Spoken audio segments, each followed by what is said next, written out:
ಇವತ್ತು ನಾವು ಮೈಸೂರು ನಗರ ವ್ಯಾಪ್ತಿಗೆ ಸೇರಿದಂತೆ ಮುಖ್ಯಮಂತ್ರಿಗಳು ನಮಗೆ ಸೂಚನೆ ಕೊಟ್ಟಿದ್ದರು.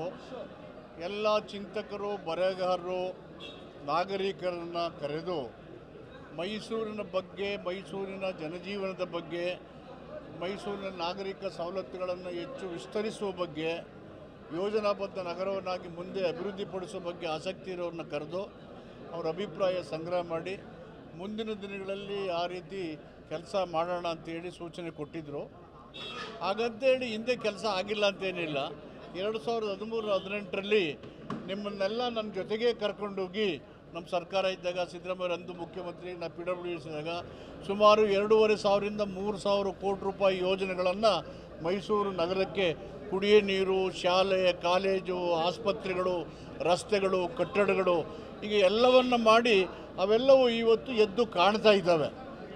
ಸೊ ಅದನ್ನು ಮಾಡಿ ಮತ್ತೆ ಇನ್ನೂ ಉತ್ತಮಪಡಿಸಬೇಕು ಅಂತ ಹೇಳಿ ಇನ್ನೂ ಉಳಿದಿರೋ ನಮ್ಮ 3.5 ವರ್ಷದ ಅವಧಿನಲ್ಲಿ ಮೈಸೂರು ನಗರಕ್ಕೆ ಹೆಚ್ಚು ಸವಲತ್ತುಗಳನ್ನು ಒದಗಿಸಬೇಕು ಅಂತ ಕೊಟ್ಟ ಮೇಲೆ ಅನೇಕ ಉತ್ತಮ ಸಲಹೆಗಳನ್ನು ನಮ್ಮ ಚಿಂತಕರು, ಸಾಹಿತಿಗಳು, ಸಾಮಾಜಿಕ ಕಾರ್ಯಕರ್ತರು, ಬರಹಗಾರರು, ಪತ್ರಿಕೋದ್ಯಮಿಗಳು, ಸಾರ್ವಜನಿಕ ಹಿತಾಸಕ್ತಿ ಇರೋರೆಲ್ಲ, ಕೈಗಾರಿಕೋದ್ಯಮಿಗಳು, ವಾಣಿಜ್ಯಗಳು ಎಲ್ಲ ಸೇರಿ ಕೊಟ್ಟಿದ್ದಾರೆ. ಅವನ್ನೆಲ್ಲ ಕ್ರೋಢೀಕರಿಸಿ ಮತ್ತೊಮ್ಮೆ ಚರ್ಚೆ ಮಾಡಿ ಮುಂದಿನ ದಿನಗಳಲ್ಲಿ ಯೋಜನೆಯನ್ನು ತಯಾರು ಮಾಡುವಾಗ ಹೆಚ್ಚಿನ ಪ್ರಾಮುಖ್ಯತೆಯನ್ನು ಕೊಟ್ಟು ನಗರವನ್ನು ಸುಸಜ್ಜಿತವಾಗಿ ಅಭಿವೃದ್ಧಿಪಡಿಸಿ ಕುಡಿಯುವ ನೀರು ಈಗಾಗಲೇ ಉಂಡುವಾಡಿ 2ನೇ ಹಂತಕ್ಕೆ ಟೆಂಡರ್ ಆಗಿ ಅವಾರ್ಡ್ ಆಗಿದೆ. ಕುಡಿಯೋ ನೀರಿನ ಬಹು ದಿನದ ಬೇಡಿಕೆ ಅದನ್ನು ಆಗಿದ್ದಾವೆ. ಕಬಿನಿ ಕುಡಿಯೋ ನೀರಿನ ಹಂತ ಹುಲ್ಲಳ್ಳಿ ಅಲ್ಲಿಂದ ಬಿದಿರುಗೂಡು ಆ ಒಂದು ಯೋಜನೆ ಕೂಡ ಲಭ್ಯ ಆಗ್ತಾ ಇದೆ. ಹೀಗಾಗಿ ಕುಡಿಯೋ ನೀರಿನ ಬಗ್ಗೆ, ಸ್ವಚ್ಛತೆಯ ಬಗ್ಗೆ, ಅಂಡರ್ UED ಬಗ್ಗೆ ಮತ್ತು ಪ್ಲಾಂಟ್ ಸಿಟಿ ಬಗ್ಗೆ ಮಾಡಬೇಕು ಅನ್ನೋದು ಸರ್ಕಾರದ ಉದ್ದೇಶ, ನಮ್ಮ ಮುಖ್ಯಮಂತ್ರಿಗಳ ಉದ್ದೇಶ.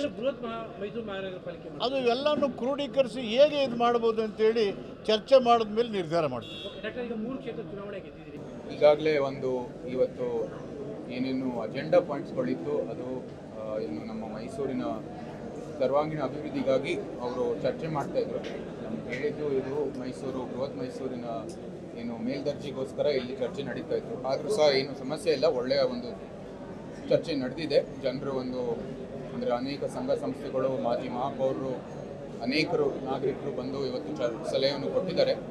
ಅದೆಲ್ಲನೂ ಸ್ವೀಕರಿಸುತ್ತಾ ಇವಾಗ ಮುಂದೆ ಒಂದು ಒಳ್ಳೆಯ ಕಮಿಟಿಯನ್ನು ಸೃಷ್ಟಿ ಮಾಡಿದ ನಂತರ ಈ ಮೈಸೂರು ಏನು ಬೃಹತ್ ಮೈಸೂರು ಮಾಡಲಿಕ್ಕೆ ಏನು ದಾರಿ ಅಂತ ನಾವು ನೋಡಬೇಕಾಗಿದೆ. ಯಾಕಂದರೆ ಇಲ್ಲಿ ಭಾಳ ಸಮಸ್ಯೆಗಳಿದ್ದಾವೆ. ಅದೆಲ್ಲನೂ ಕೂಡ ಬಗೆಹರಿಸಿದ ನಂತರ ಈ ಬೃಹತ್ ಮೈಸೂರಿಗೆ ನಾವು ಮುಂದುವರಿಬೇಕಾಗಿದೆ.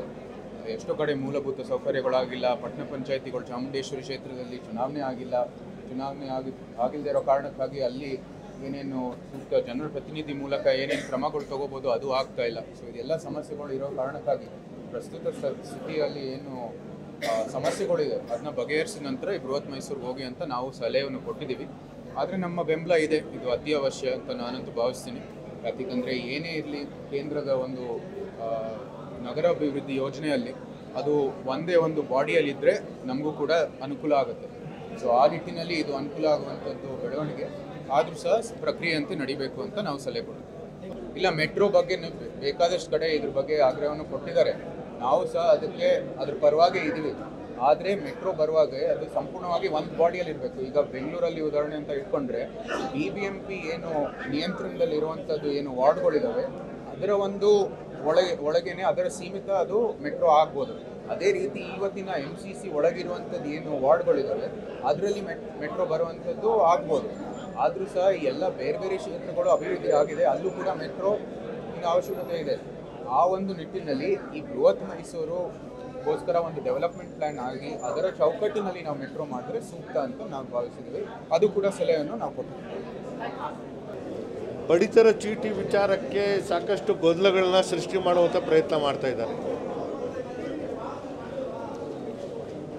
2013ರಲ್ಲಿ ಕೇವಲ 96,000 BPL ಕಾರ್ಡ್ಗಳಿತ್ತು.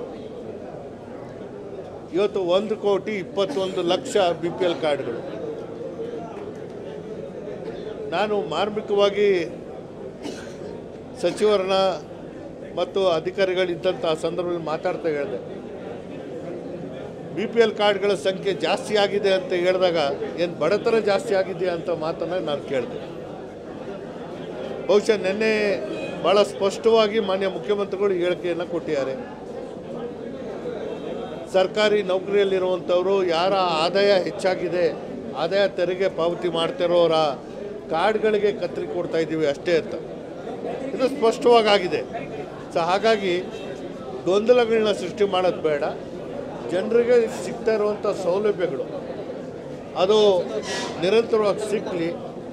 ಯಾರು ಅನರ್ಹರಿದ್ದಾರೆ ಸ್ವತಃ ಅವರೇ ಅದನ್ನು ತ್ಯಾಗ ಮಾಡುವಂಥ ಕೆಲಸ ಮಾಡಿದಾಗ ರಾಜ್ಯದ ಪೂರಕ ಬೆಳವಣಿಗೆಗೆ ಒಂದು ಒಳ್ಳೆಯ ವಾತಾವರಣ ಸೃಷ್ಟಿಯಾಗುತ್ತೆ.